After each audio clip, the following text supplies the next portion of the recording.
Okay.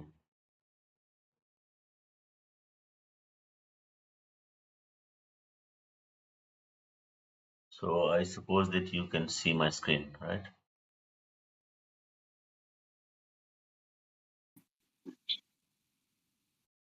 Okay. Could you confirm that? Okay. Thank you.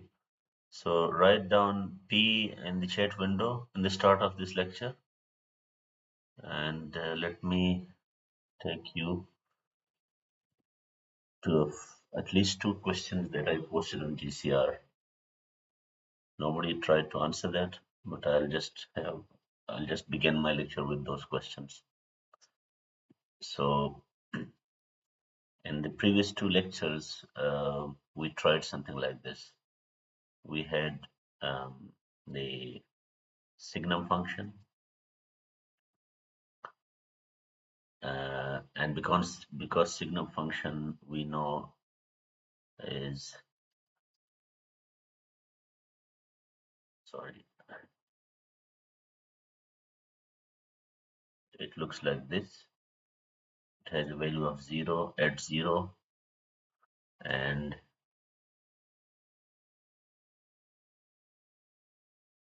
for positive it is 1, and for negative it is -1. And our argument was that because the derivative, sorry,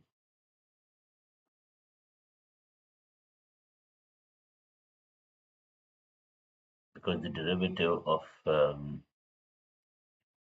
signum was 2 times delta of t, 2 because the jump is 2, and this is the only place where you have a jump. In this region the derivative is 0, in this region the derivative is 0. So that is the reason we can go with that. And this was used as a justification for the Fourier transform. Yeah, because the differentiation rule means that the Fourier transform of the signum function will get multiplied by j omega on this side, and here it is 2 times. We know the Fourier transform of delta is simply 1. So that means that the Fourier transform of signum will be 2 over j omega, right? And we just evaluate it at omega.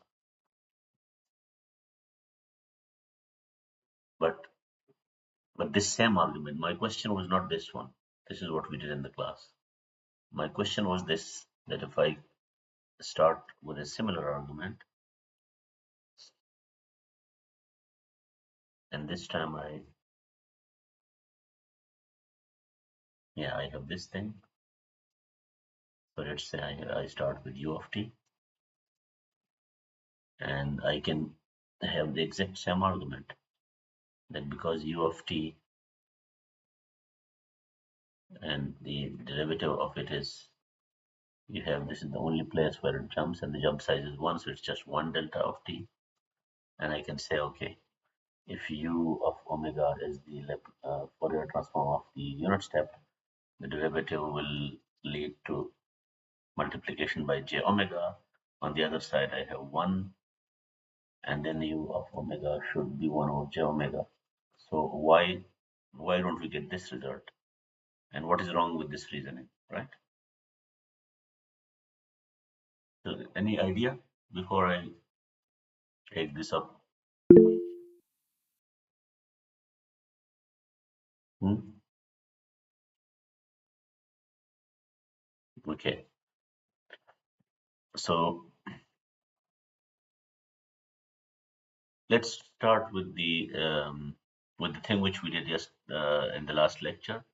That I told you that instead of um, u of t directly, what if we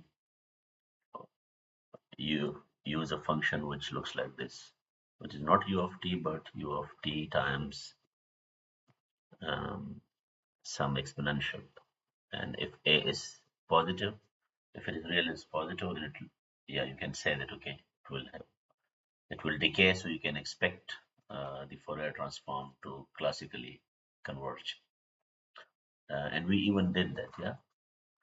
The Fourier transform of this exponential minus 80, and provided that real part of A, even if A is complex, we will require the real part of A to be positive. If that is the case, then the Fourier transform was 1 over A plus j omega. I think you can also see this in the tables. Okay. And one of the arguments was that if I take the limit A approaching 0, so then I also, yeah, this in the limit will reduce to u of t, and this in the limit should reduce up to 1 over j omega because A is 0 in the limit. So, but you get the same answer, but both of these are wrong. Yeah? It is wrong. So this doesn't work. So can you still not see the problem? What mistake are we making by when we are taking the limit?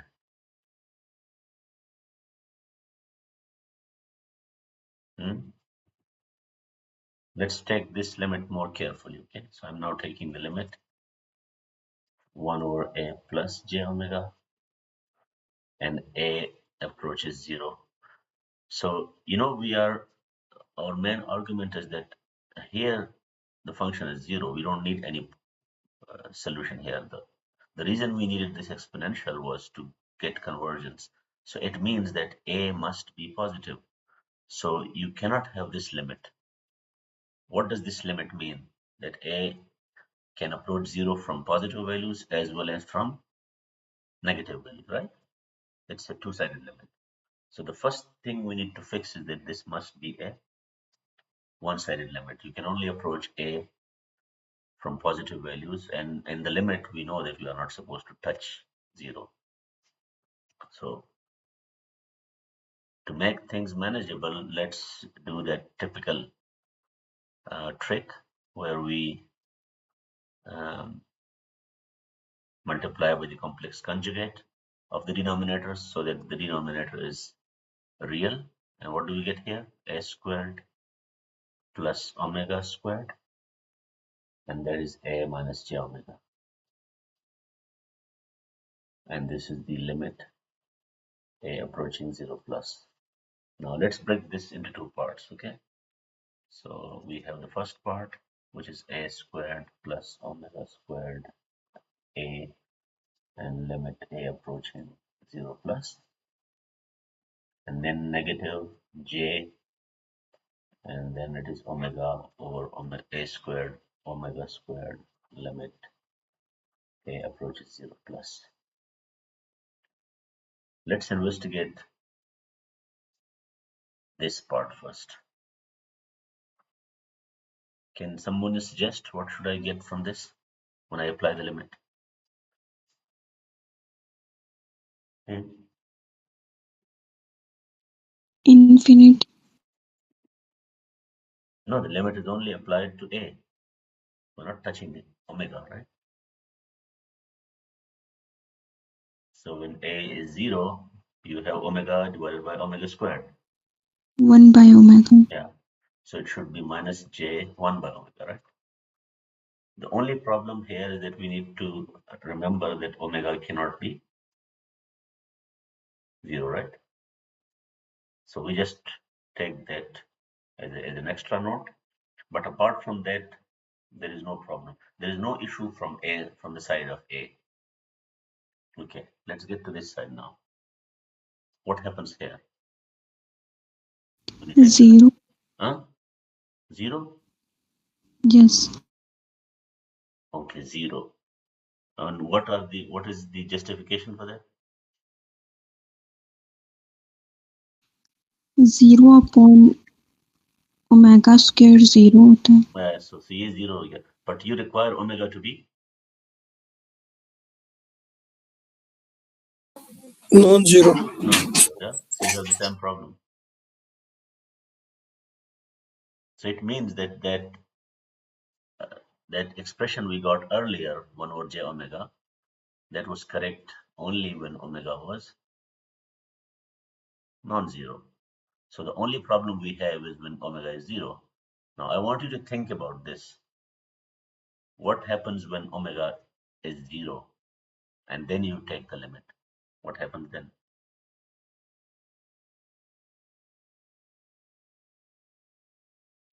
Hmm? Undefined. Yeah, it's undefined, right?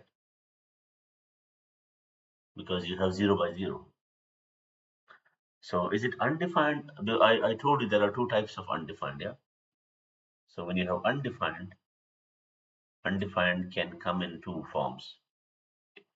One is that it is finite, but it is undefined, but because it is not unique. Not unique. Can you give me an example of this? Where it is undefined but still finite. An example could be 0 by 0, right? Because 0 by 0 can be a finite thing, but it's not unique. So that's why you declare it undefined.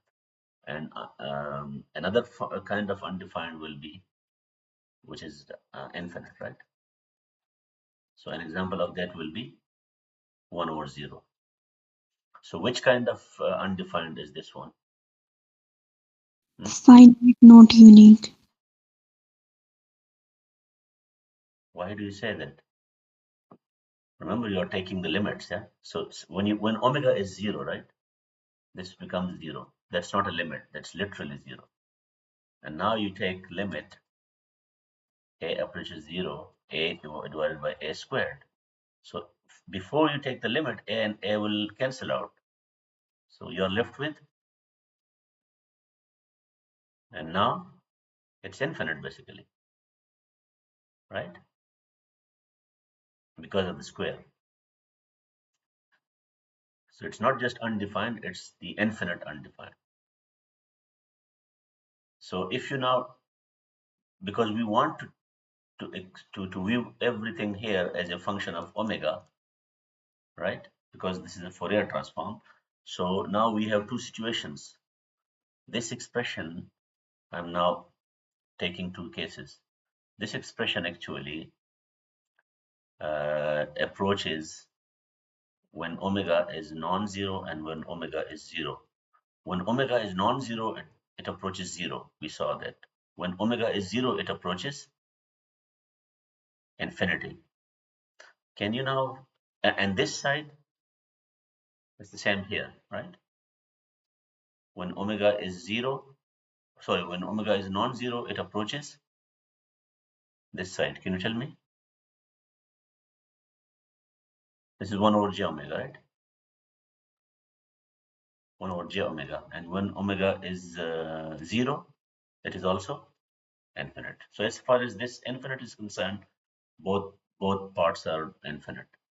And as far as when omega is non-zero is concerned, this side becomes 1 over j omega, this side becomes 0. Is this clear so far? Now the Yes. only thing is this. This should um, give you a hint towards something. Which function or which mathematical object behaves like that? Delta. Delta. Yeah. So the only thing, our first guess will be this: delta of omega, right? And on that side it is minus, sorry, plus 1 over j omega. And because we wrote delta of omega, so now we don't need to worry about omega is equal to 0 case because we already have one term. And when one of the term is infinity, we don't care about the other. But what is wrong with this reasoning? This is incomplete. Can you recall? Delta is not just about this property. Delta has another property as well. And what is that? Area 1. Yeah, so यहाँ पे हम ये तो नहीं पता कि इसका area 1 है. समझ आ गई? So we need to now look at this thing again. What is the area of that thing? So let's start with that process again. So let's say we have a over a squared plus omega squared, and we know that ultimately a will be getting close to this limit, and we now think about the omega axis from minus infinity to plus infinity. So let's say we integrate this with respect to omega, yeah, because omega is the variable. And we don't want to take this limit. We just look at the area first. Limit बाद में ले लेंगे. So what can we do here? This should be a familiar integral for you.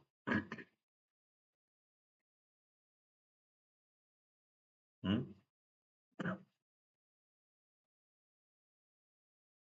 Let's divide both the numerator and denominator by a squared. So what do I get?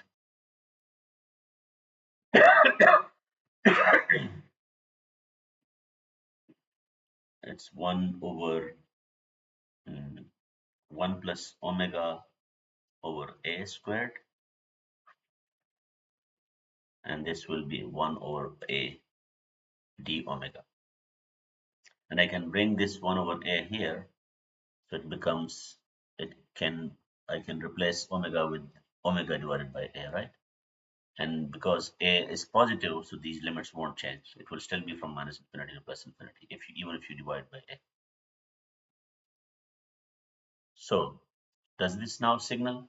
You can now even replace omega divided by a by some other symbol. I can simply say, okay, minus infinity to plus infinity.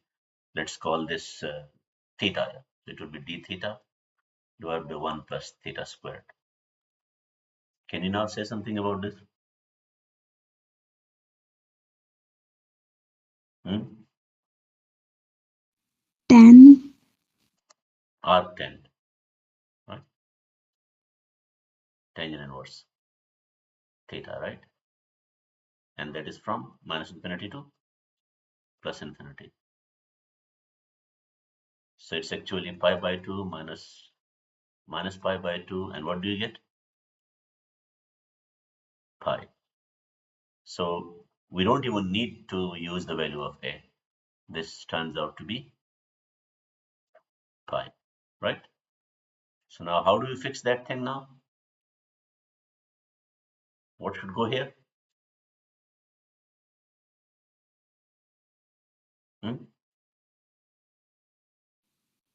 pi scalar multiplication. Yeah, so scalar multiplication of pi here is required, the amplitude, yeah, because this will fix the area. Now the area is pi, and that's exactly the transform which you see for the unit step function, right? Now, one last thing you need to be, I mean, if you want to fix this side, we can also ask about this. What will be the area of this side? 1 over omega d omega. Yeah, because this also behaves like delta, right? So, I mean, it doesn't behave like delta because this is not zero, but you can still ask for the area. And if you work this out, turns out to be actually, have you seen something like in calculus, there was something called principal value, Cauchy's principal value. Do you remember this from CVT? Cauchy's principal value. Have you heard this name? Yes, sir. So Cauchy's principal value is used for these improper integrals. You avoid the singularity because omega is equal to zero is the problem. So when you take this limit, I'm just changing the color. When you take this limit, you go from minus infinity and you just stop before zero. Yeah, zero minus, and then you avoid this, and then you go from zero onwards. And this, because this is an odd function, 1 over omega, so it turns out that the integral on this side and the integral on this side, they just differ by sign, and it turns out to be zero. So you don't need to worry about the area of this side, right? So this only reminds us that we need to be more careful when we talk about Fourier transform. And this is one of the reasons Fourier transform is not a very popular tool among engineers. They are always looking for other solutions. So I'll get to that issue in a while. So let's continue with uh, the next topic, which is Fourier transform of periodic functions. we have already seen one thing in the periodic function is that if you look at the table of transforms, we saw that because one transforms to 2 pi delta and exponential j omega t plus or minus, it just because it's modulation, so it will simply introduce a shift here, right? Omega minus plus. Yeah, it's actually omega naught. You need a constant omega naught. So omega naught. Yeah, so it's a shift. And this argument can be used to work out the transform for sine and cosine.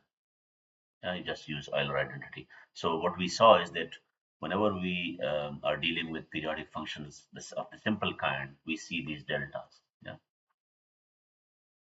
So this argument can be um, exported to any periodic function, right? You can have any periodic function.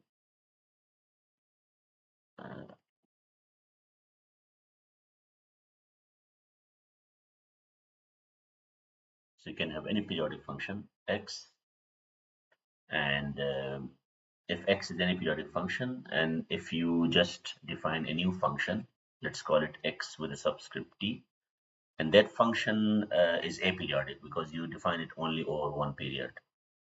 If you define it for only one period, this is the aperiodic function, and x itself is periodic, so it repeats. Yeah. So the advantage of defining this aperiodic function is that you can try the Fourier transform of it, and it will converge. You try the Fourier transform, and let's say you get this thing. This thing. This is now the. So if I take the transform, it will be x subscript t of omega.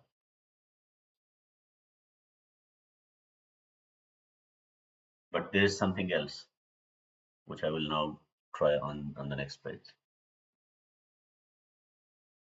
Let's get rid of all the annotations and try to recall something. If I have periodic function x, which in this case we do have, I can always express this as a Fourier series, right? And that will be, let's say I use ak. We typically use ck, but because he's using, I guess he's also using ak. Yeah, in this on this slide he's using ak, so you can use ak here. Um, exponential j k omega naught t, and omega naught is simply 2 pi by t. So I hope this is very clear to everybody. Now I want you to apply continuous time Fourier transform to this on both sides. What do we get here on this side? X of omega. And what do we get here on this side? And remember, this equality is not literal. You can think of this as an equivalence relationship, but the difference has zero mean. So when the mean is zero, the transform still works. Okay, you can take the transform, and the transform of that region where you have those wigglings, that will be zero anyway. So yeah, we can go with this equal sign. So because transform is a linear operator, so summation doesn't change. This multiplication by the scalar constant doesn't change, and we know that the transform of this thing will be, we just saw it in a while, 2 pi. It's based on delta, right? Delta of omega shifted by omega naught, right?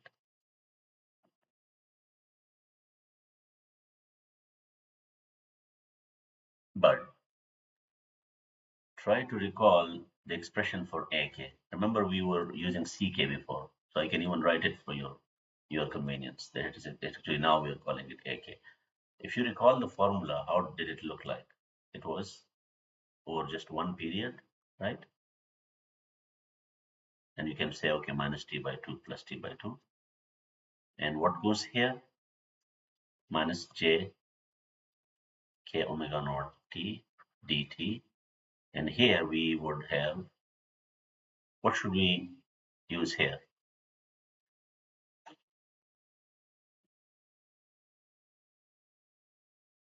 Yeah, we can use x because it's periodic, right? Now I want you to think about something. What if I replace this x with xt of, uh, sorry, this is small x, right? This is small x. What if I replace this x, which is periodic, by x subscript t of, and this, this is aperiodic because we are just defining it over one period. The limits will change to minus infinity to Yeah, plus so infinity. now you can go with the minus infinity to plus infinity. That's a very good thing, right? So this should now tell you something. We can view this as, this integral can be viewed as, apart from this 1 over t. Forget about the 1 over t. I'm just writing it again. So this should be what? Hmm?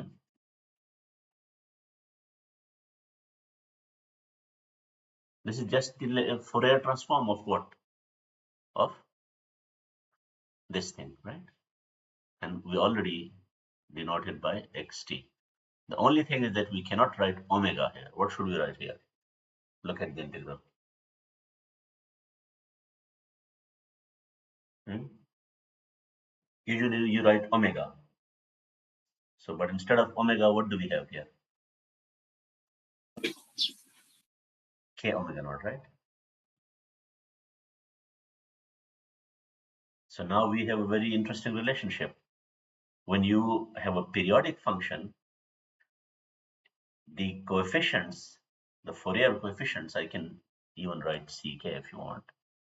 The Fourier coefficients are literally related to the Fourier transform. The only thing you need to do is that in the Fourier transform, you have to set omega to k times omega naught. That is one thing. And the other thing is that you have to replace the function, the periodic function, with an aperiodic function which only works with one period, and then the transform of that aperiodic function. So literally these are related, right? And you can even now, so this tells you something else. What if you don't have a table of Fourier series coefficients? You only have a table of transforms. Typically in these textbooks, you are more likely to find table of transforms. So you can use the table of transforms to compute Fourier coefficients by using this formula. You just read it from the table, change omega to k omega naught, and then you just do multiply it by 1 over t, and you have your Fourier coefficient, right? This also confirms one more thing. What if I take this 1 over t to the other side? So what do I get? The transform is t times ck, but t I know is 2 pi by omega, right? Or I can, yeah, 2 pi by omega, or I can also say 1 over f, 1 over f times ck. And but 1 over f, I also remember there's this spacing between frequencies, yeah. So it confirms that the transform is just the density, yeah, coefficients per unit interval. So it confirms that it's spectral density. I said this a while in a few lectures. So I'll now take you back to the slides, and you can then read it later on. So yeah, this is now the connection,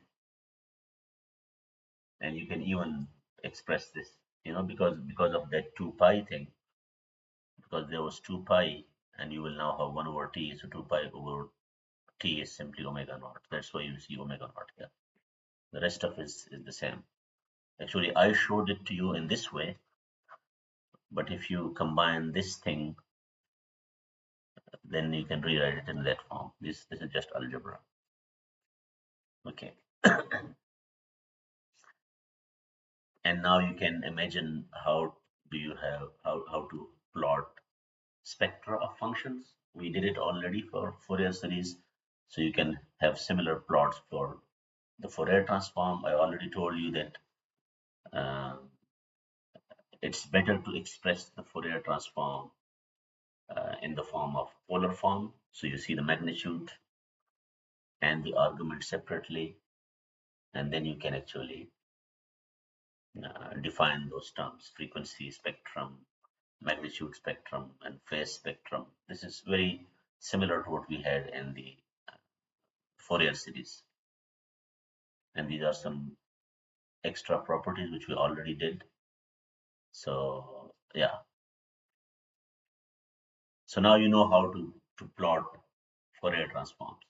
The, because of this interesting property, this one, whenever you have a real function x, the transform will have this symmetry, which means that for real functions, the transform is only needed for positive omega. For negative omega, you already know how to compute, so you don't need to plot it. So you will typically see plots only on the right side of the omega axis for real functions, because the negative can be constructed whenever needed. There's another concept called bandwidth, which you know, probably you have heard this from circuits, from a circuit course. So the concept of bandwidth is needed because we, in most cases, what happens is that if you look at the Fourier transform, it is zero for most of the frequencies outside a band. Yeah. So if you see this, if you take this seriously, I'm now looking at the omega axis. So because omega can be positive as well as negative, so that's why he's using the absolute value. So let's say this is B, this point, and this point is minus B. B is some positive number. So now you think about this region.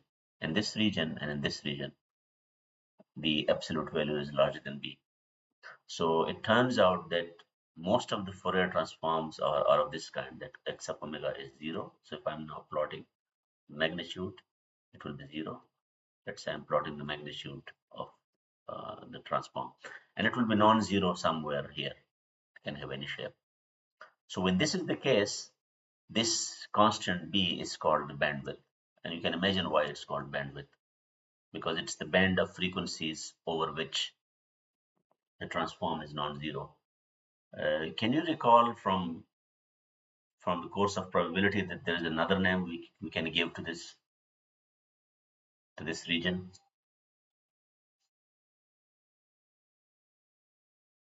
You can think of it as the support, right?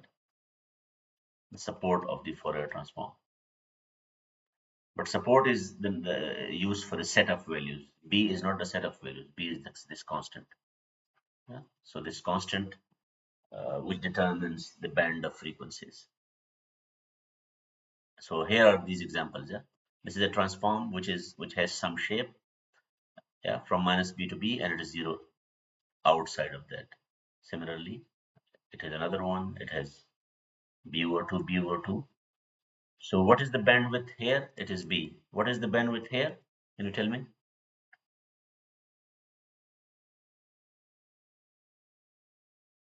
In this case, the bandwidth is B over 2. So this also suggests that you should remember the name, okay? You should not limit yourself to B. Yeah, the bandwidth here is B by 2. So it will not always be B. It can be C, it can be K.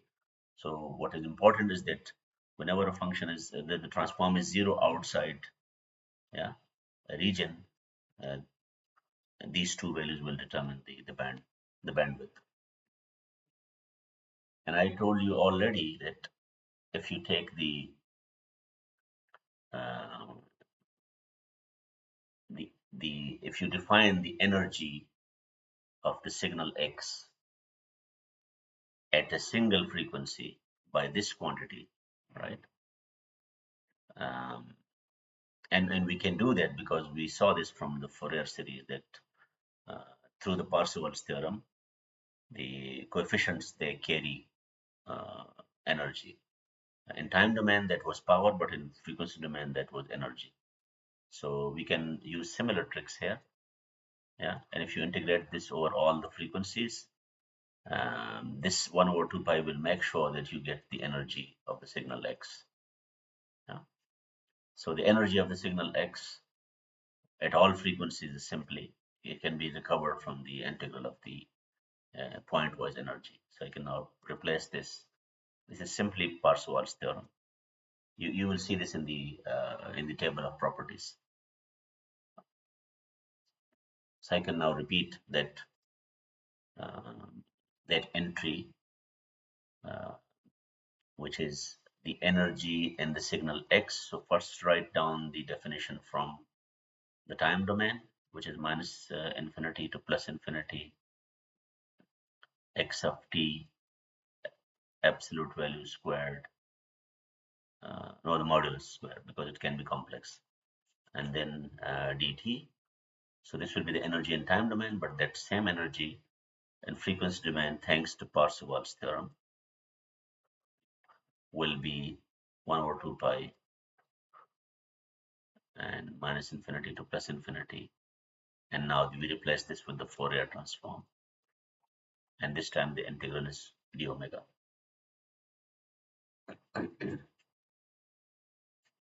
Okay, we are now skipping this part, okay?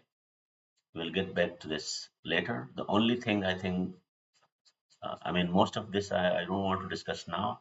The only thing that you need to know is what is called the unwrapped phase. Typically, we limit the argument to this region, minus pi to pi, and that is why most of the graphs, if you plot the argument of the Fourier transform or of the Fourier coefficients, uh, I think, when does this class end? 9. Oh, 9:55, so we do have time, right? So most of the plots will look like this. Can you see something which is related to that interval? So the phase is limited to pi and minus pi, right? So even if the phase tends to increase, you bring it back, right? This is like a modular arithmetic. Yeah, just like the clock, that it comes back to 12. So, but this is done most of the time. But there are some transforms for which this is not desirable. What if your transform is like this, right? Exponential j omega, j pi omega. There you would like the phase to be unwrapped. So you don't want these jumps, and then you just take the argument and you can plot it in this way. So in MATLAB there is a command called unwrap, um, which for such special cases, because the way, I mean, in MATLAB there are two commands. One is ABS, and this takes a complex number and it gives you the absolute value or the modulus or the magnitude. And then MATLAB has a command angle. You provide a complex number and it gives you the angle. The problem with the angle command that it always limits the final computation to this range from minus pi to pi. And if you need the actual phase, you have to unwrap it. So then you apply the unwrap command after you apply the angle command and you get the unwrapped phase. This will be needed maybe in some situations which we don't want to discuss now. Apart from this, we can now leave this chapter and let's get to, yeah, we also leave all these applications because you will see them in the course, which is titled Analog and Digital Communication. So most of these applications you will understand in that course. The thing which I want to discuss now is that, let's remove all these restrictions.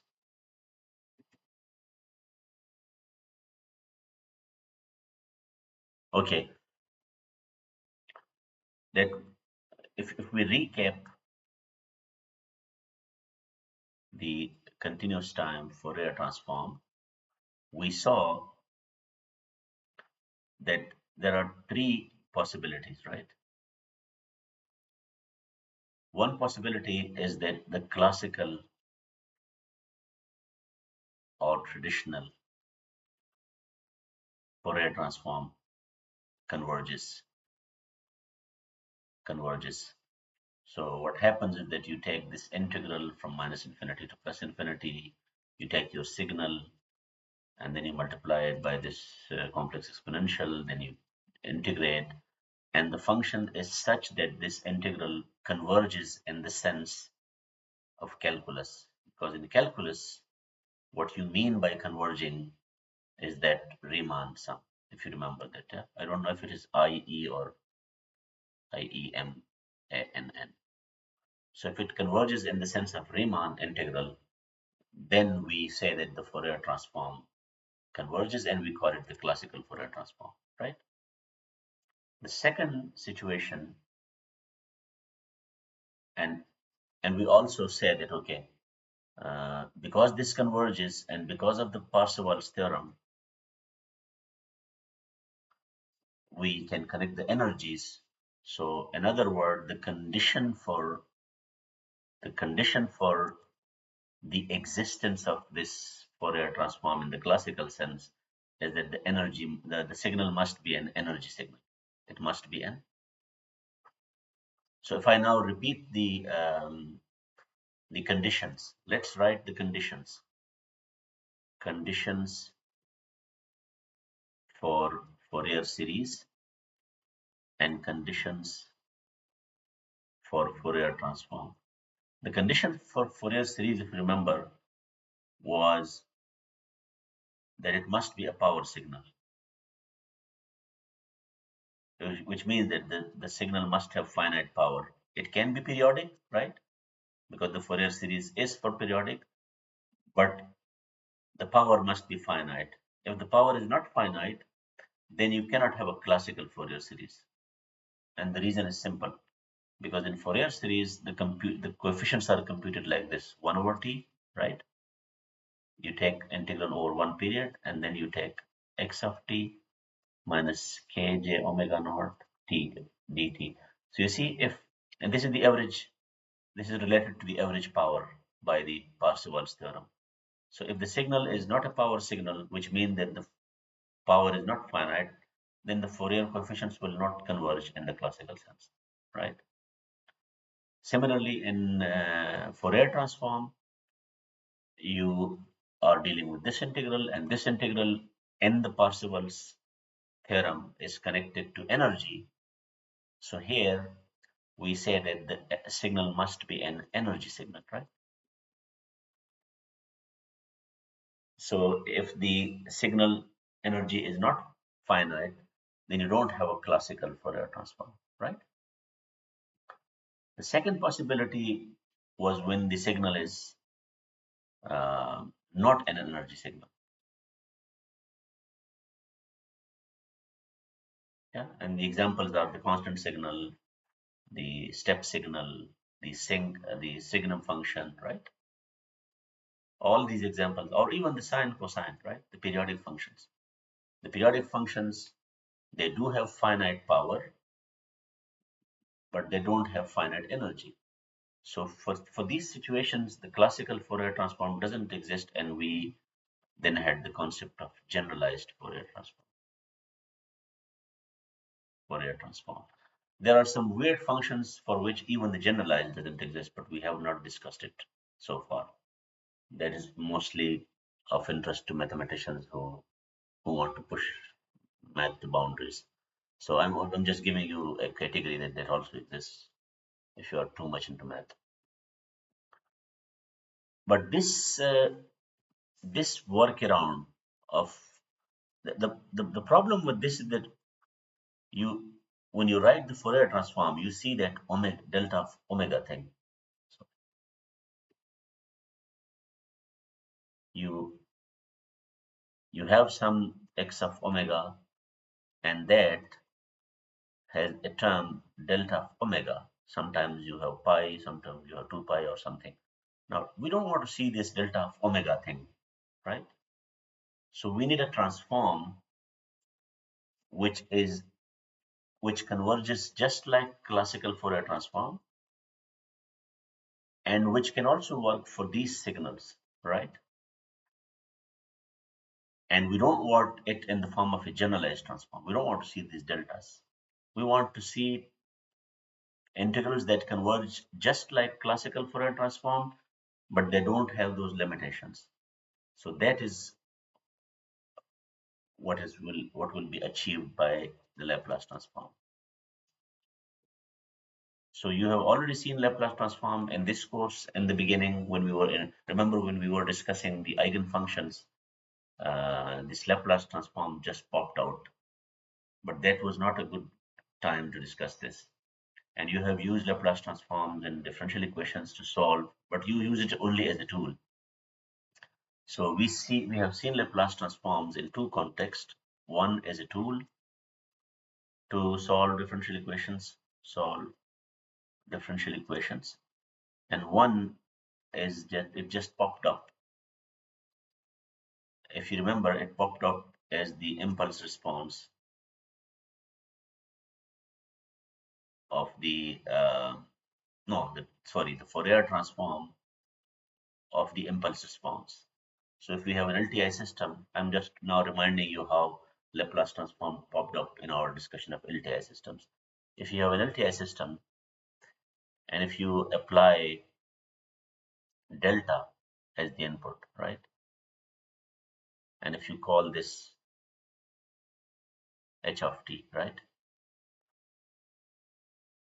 And then you take the Laplace transform. So you transform it to 1.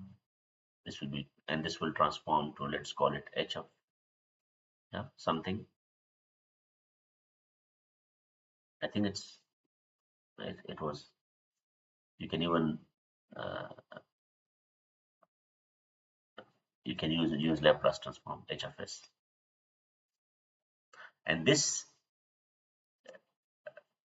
arises because we know LTI has this property that if you don't apply the delta, but you apply some other signal, x of t, we know the output is in the form of a convolution.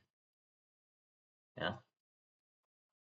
And this impulse response actually appears there as a result of convolution. And when we look at this, it turns out that the Laplace transform of this impulse response just takes the that integral of the Laplace transform just pops out as a consequence of convolution. But we didn't discuss the meaning of this transform there. So now we are in a better position to see what the Laplace transform actually tells. Why is it possible? Because now we want to build it from the Fourier transform. We know what the Fourier transform tells us, right? We know that if we express a signal to its Fourier transform, the meaning of this is that we can express that signal as an integral of this form. We just write 1 over 2 pi, then we say minus. Now I'm writing the inverse transform. Yeah, the inverse transform, inverse Fourier transform. You will have to use the inverse Fourier transforms whenever you want to give meaning to Fourier transform. Meaning, because the forward Fourier transform only tells you how to compute it, or it's the definition, but it doesn't tell you the meaning. The meaning is from the inverse transform. How? Now I'll bring this transform here and I multiply this with plus j omega t and then d omega. So now it tells me what this x of omega is doing. When I multiply this omega with d omega, they together tell me how much of this exponential do I need to construct my original signal as an integral. So you can see this as a culmination of these exponential functions in the integral fashion because omega is continuous. If it were discrete, then you would be summing it just like in Fourier series. But because we are integrating it, so x of omega tells me the density, yeah, of this complex exponential or harmonic. Now, that understanding needs to be generalized to Laplace transform now. So one thing you already have seen in this lecture and the previous lectures is that when the Fourier transform doesn't exist, um, we sometimes have this. If you remember this, we had this for u of t. The Fourier transform of u of t didn't exist, but when we multiplied it, with a decaying exponential, and you get a new function which is at u of t, this Fourier transform does exist as a classical transform, and that was 1 over a plus j omega, provided that a, the real part of a, is positive. Yeah, so we don't need any generalized transform, we don't need any deltas for this. So this should be enough hint for us to construct the definition of Laplace transform, and we will construct this from the Fourier transform. So let's start with the Fourier transform. I have a signal x, and I multiply this signal with, I deliberately leave a gap here, okay? So I multiply this with minus j omega t exponential, then I integrate with the t, and then from minus infinity to plus infinity, and I want this x of omega. And this will work only when the integral converges. When the integral doesn't converge, I can do something. I can modify the signal x before taking the Fourier transform by an exponential of that form, just like we did with the unit step function. And this a was constant, right? But we don't want this a to be constant, because this was only for a particular case. We knew this x of t was u of t, and that's why we knew what should be there. But we want to have a definition for any x of t, right? So we don't want to fix this thing. Just like this omega doesn't need to be a constant, it is actually a variable.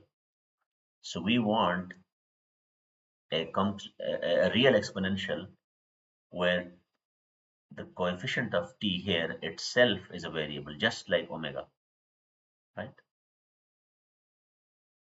So we now have a new transform. You can even call it x sigma of omega, because it is not the original transform.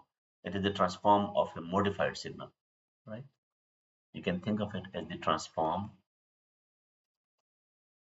of the modified signal. Okay. So for the modified signal, it is the Fourier transform. So we now have a new transform for x of t. You can now replace exponential minus j omega t with this thing. Take the minus out, sigma plus j omega t, and you can label this as a complex number s. I mean, I shouldn't say complex number. I should call it complex variable, because we want to see this as an indeterminate. So now it suddenly takes you to the s plane.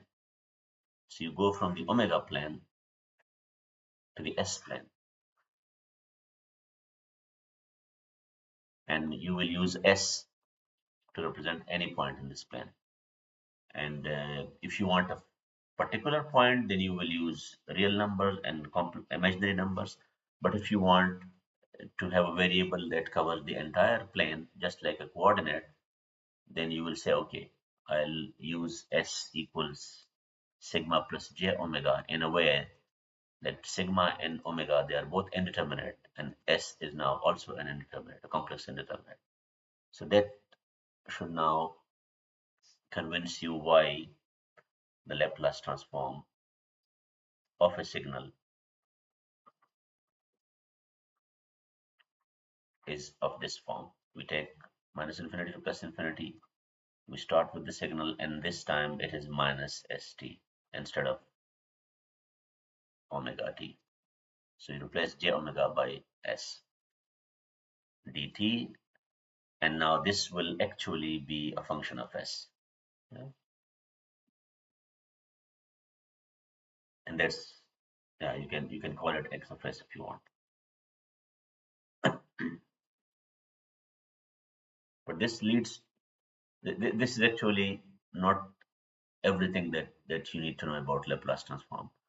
The case with Fourier transform was very easy. All you needed to know was that, okay, this integral may converge and it may not converge. There were no conditions for convergence. The conditions were only from the signal. There was no condition from omega. You didn't need to think about omega because omega was a real number. Sorry, was a real variable. So here, the convergence depends on this new thing which we introduced. Yeah, you will need this sigma to have certain properties before this integral converges. So for that, we need to actually work out a few examples. You can't actually leave it like that. So let's work out. This is now an example to understand the conditions for the convergence. Because this is something which was absent in Fourier transform. It either converged or didn't converge. So there was no such thing as conditions for the convergence on the values of omega. So here we want to see conditions, I will say, on the variable s. Okay. So this example, we just start with x of t equals, let's have it for u of t, because we know u of t had a problem. And let's multiply this with minus at. And let's say a is a real number, right? A is some real number. It's a fixed number, but it's real. And when I say real, it can be positive as well as negative, right?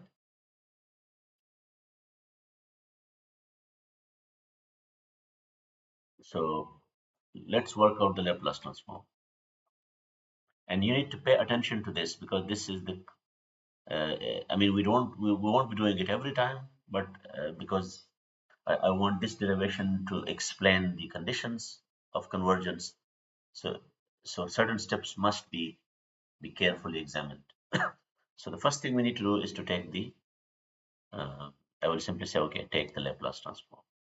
So minus infinity plus infinity x of t minus s, and now I know that this s is complex, and dt. So I just plug the value.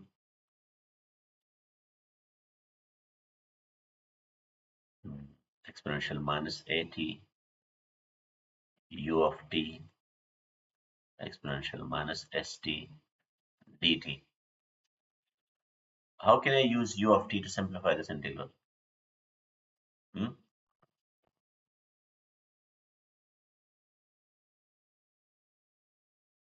I can combine these two, right,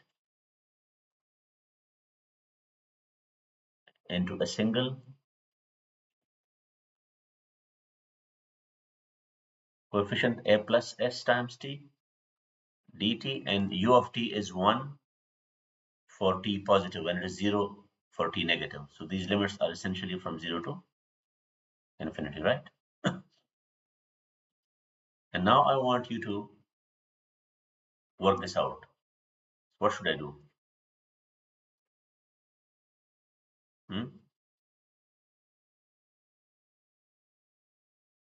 Minus divided by minus a into a plus s. minus a plus s. Yes. And this will be, the limits are 0 to infinity. okay. So, but remember, these are the values are for t. Yeah? T is equal to 0, t is equal to infinity. And now give me, I can take this out, 1 over a plus s with the negative sign. And what do I have in the bracket?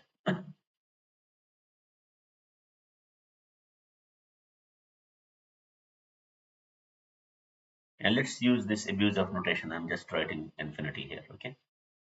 Minus 1, right? Because when t is equal to 0, it is 1. Now here is, we need, if I'm not careful, what will I do? First, Place a zero. yeah, but that 0 is a problem. That 0 has an assumption. When is that 0 possible? When the power approaches to minus infinity.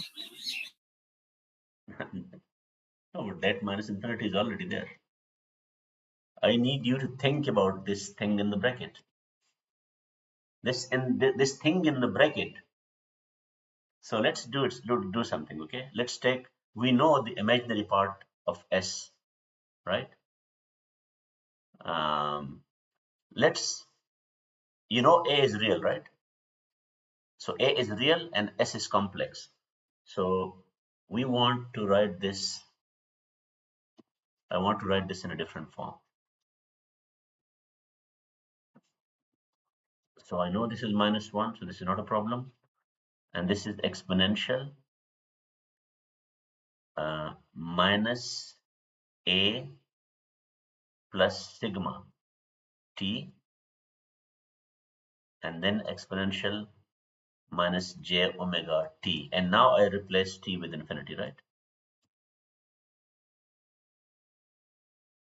So now tell me which of these two terms is problematic. First, let's focus on this side. This is very simple. What is the value of this thing? Hmm? 0. No, 0 is an imaginary exponent.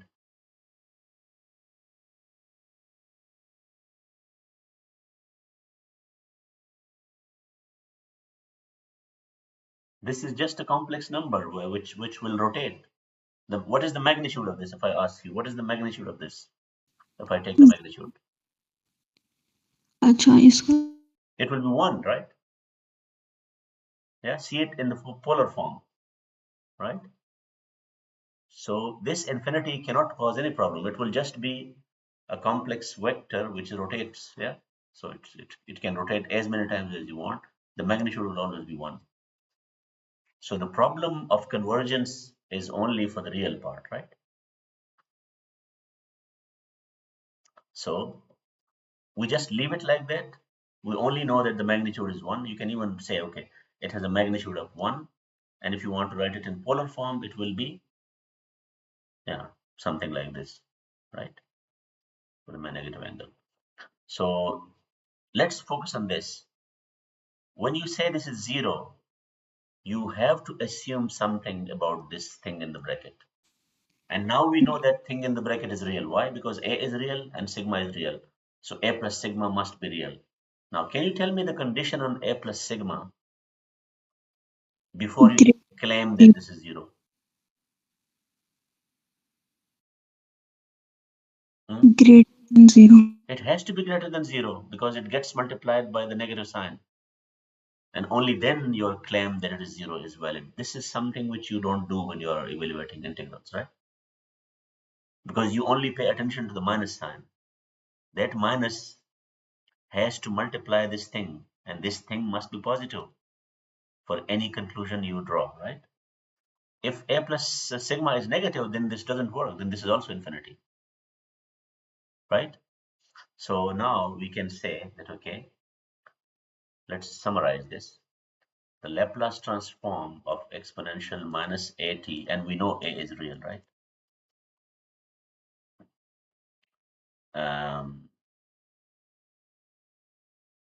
U of t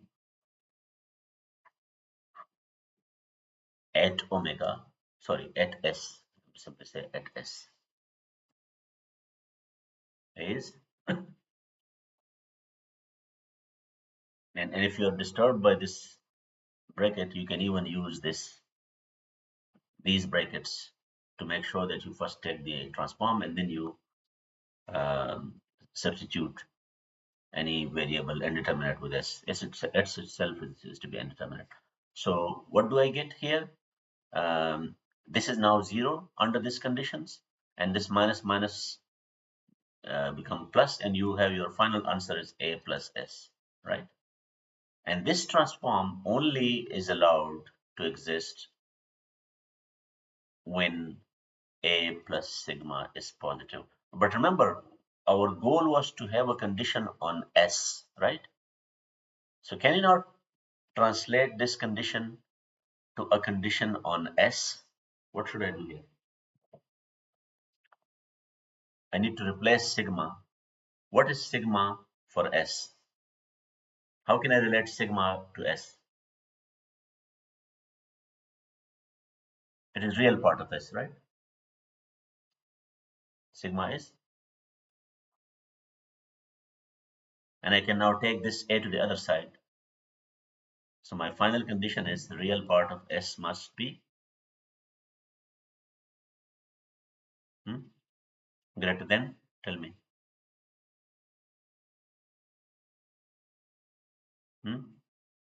What happens to this A when it goes to the other side? This is now your condition, right? The Laplace transform exists only. Now, one thing, yeah, the Laplace transform exists only when the real part of S is larger than minus A. Let's depict this condition in the S plane. Can you tell me how to depict this in the S plane? This is the real part of S. This is the imaginary part of S. And let's say I know the value of A. And let's say because A is real, so A has two possibilities. A can either be positive or 0 or negative. Let's consider it for positive as well. So if A is positive, how should this region look like in the S plane? Any idea? And let's choose a value of A to be 2, for example. Yeah. So for simplicity, let's say that A is equal to 2. So how should I plot this region? You will have to start with minus A. So if A is equal to 2, minus A will be minus 2, right? So this is minus 1, this is minus 2, right? So how should I plot this now? It is actually this whole region.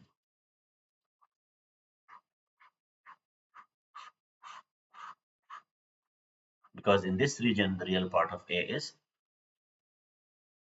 larger than minus A. You got it now?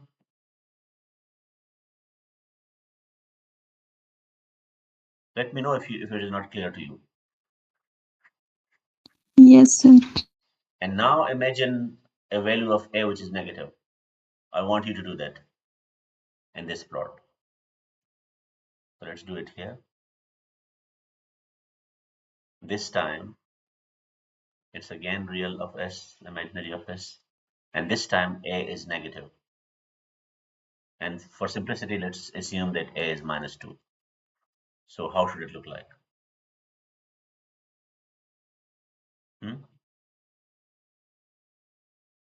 On this axis, we need to locate the point minus A. We still need to locate minus A. So where will minus A be in this on the x-axis? It will be here, right? Minus A will be here because A is negative, so minus A has to be positive. And our region will still be to the right of A because real part needs to be right to the right of A. So it will now look like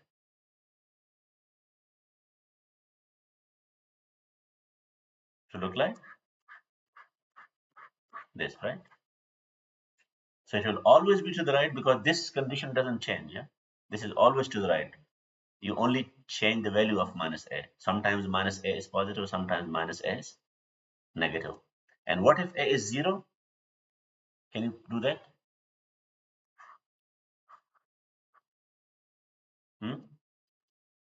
A is 0. So if A is 0 minus A is also 0, right? Yeah. So it's the same y-axis, and the region of convergence will be this. So we discovered what we call the region of convergence. Just like you need the region of convergence for Lorentz series, remember Lorentz series?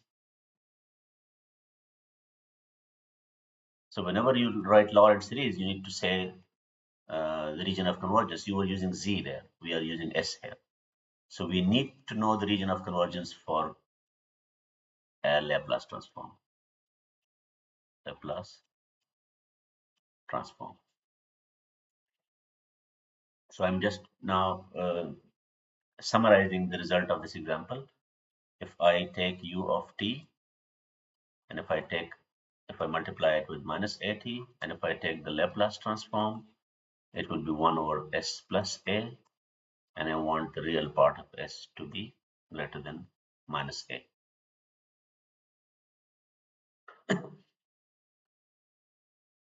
And a special case,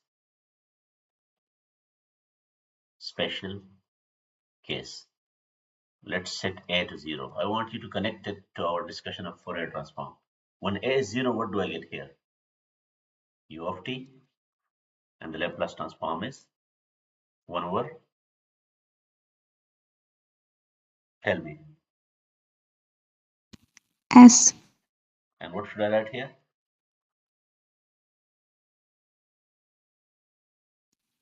Real of S greater than 0. Greater than 0. Yeah. You must remember this from a previous course, but you don't have, I don't know if you have seen this condition, it depends on how that course CVT was conducted. So yeah, I expect some of you to remember this. And now I want you to connect this discussion with the Fourier transform. What was the case with Fourier transform? We had u of t, and now I say Fourier transform. What did we have here? 1 over j omega, right? So you can say, oh, the real part is 0.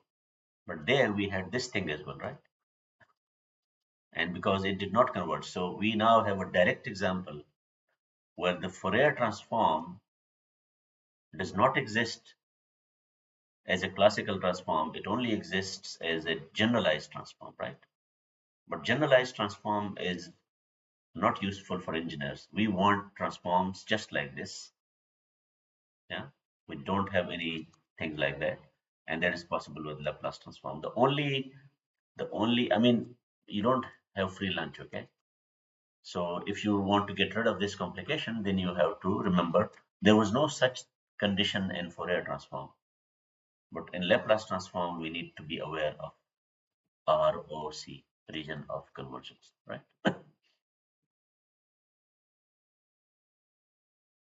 Okay, I want you to pay attention to something which we will need later on.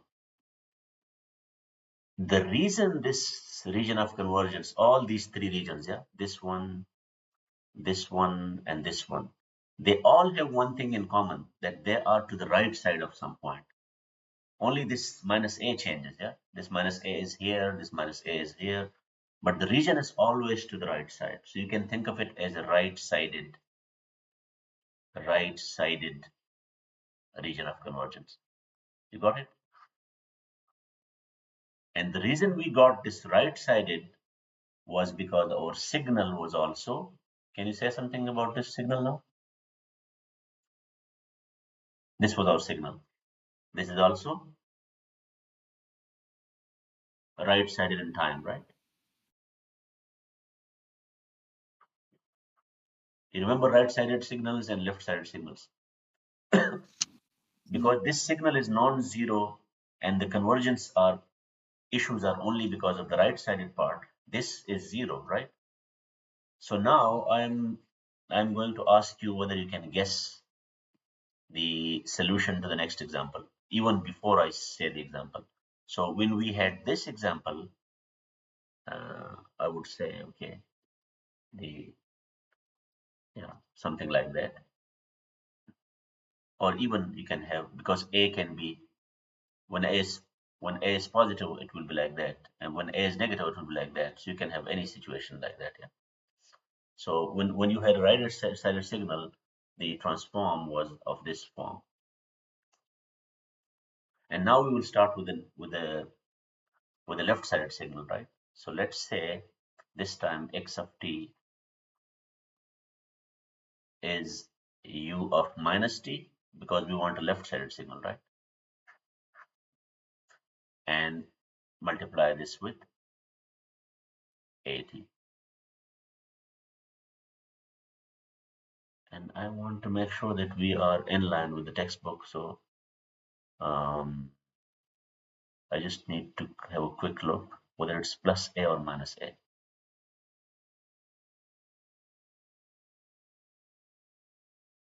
Although you won't see it in the screen, but I just want to have a quick look, because I don't want to have minus a when the book has plus a. Laplace transform.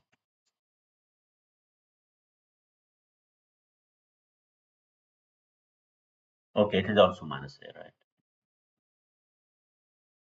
Yeah, it's minus a. Oh, minus a. So it's also minus a,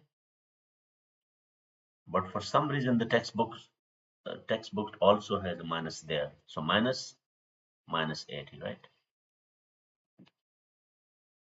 You will see later why this minus sign is needed here, but just think of it as a new example, right? And again, a is real. So we follow up with a similar. So this time x of s will be minus infinity plus infinity minus exponential minus at u of minus t exponential minus st dt. Can you tell me the limits? How will the limits change this time?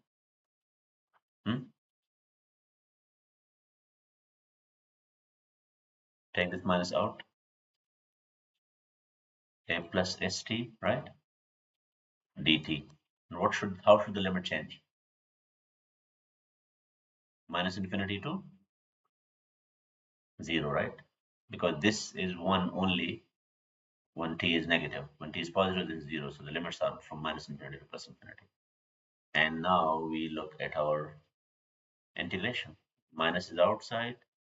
Exponential minus a plus st divided by minus a plus, and t is minus infinity, t is 0. And now investigate what happens to this. Now this a plus s can be taken out, and this minus cancels out, so we have plus there. And now see what happens inside. Now the first term will be 0 here, right? And minus exponential minus a plus s, and this time minus infinity, right?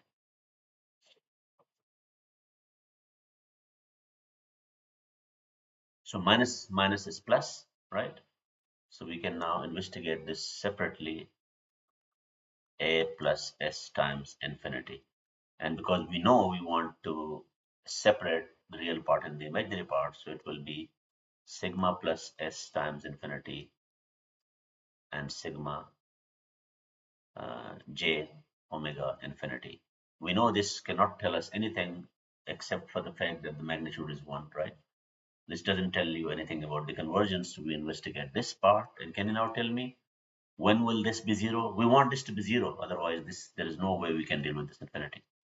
So when will this be 0? When a plus s is Greater than. This was something wrong, yeah. This is a plus sigma, right?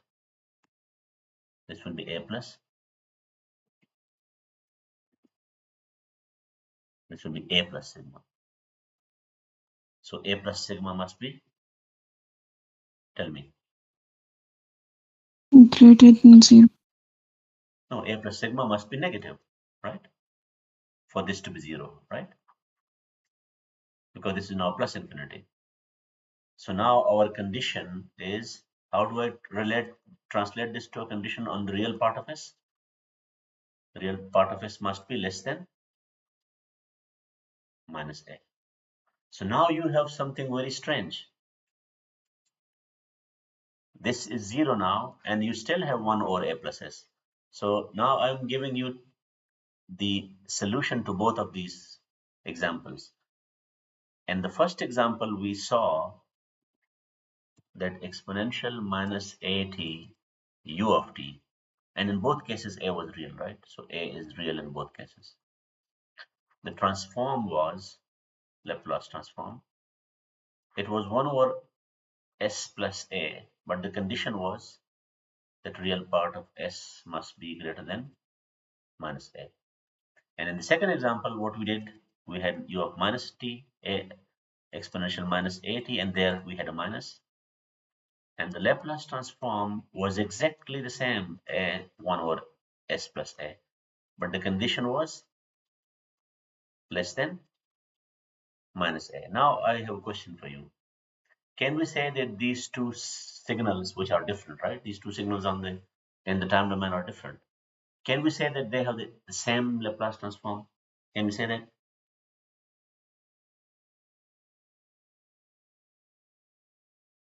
Hmm?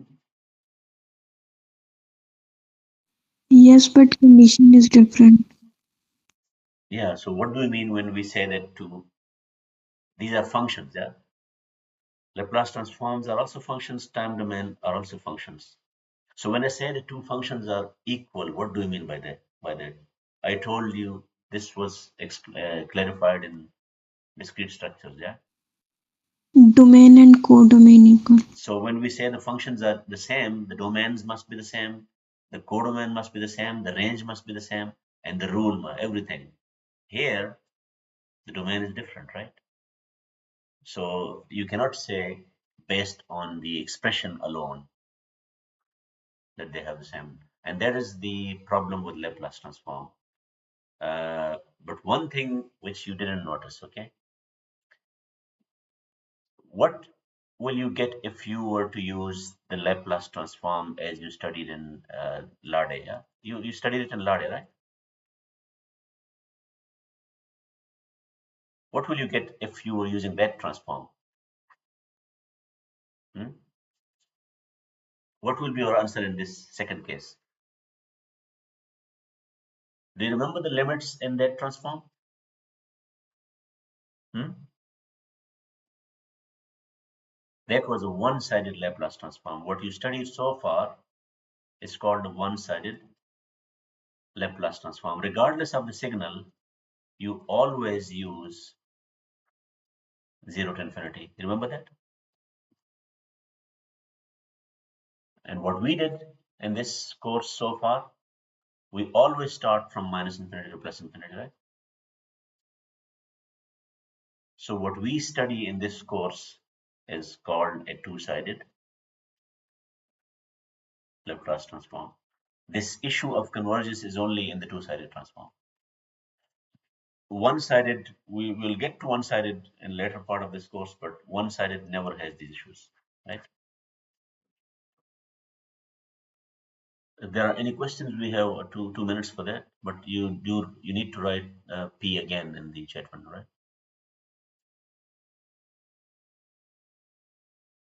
Is there any question?